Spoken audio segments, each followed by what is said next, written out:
ქვეყანაში ამჟამად სხვადასხვა რესპირაციული ვირუსი ცირკულირებს. მათ შორის ეს არის რინოვირუსი. მიაშვილის სახელობის ბავშვთა ცენტრალური საავადმყოფოს სამედიცინო დირექტორის განცხადებით, ასევე ქვეყანაში ფიქსირდება კორონავირუსის შემთხვევები.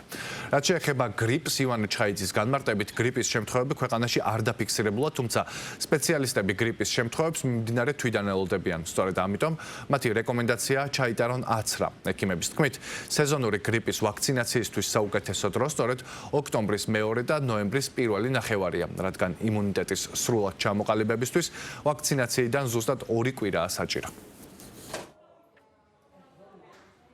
ორი ტიპის ვირუსი ცირკულირებს უფრო მეტად, ეს არის რინოვირუსი, ასევე აქტიურად ცირკულირებს ძველი კორონავირუსი, რომელიც იწვევს გაციებას და ასევე აქტიურად ცირკულირებს ახალი კორონავირუსი და ჯამში ალბათ ამ ორი ტიპის ვირუსზე მოდის უმეტესი რაოდენობა შემთხვევების.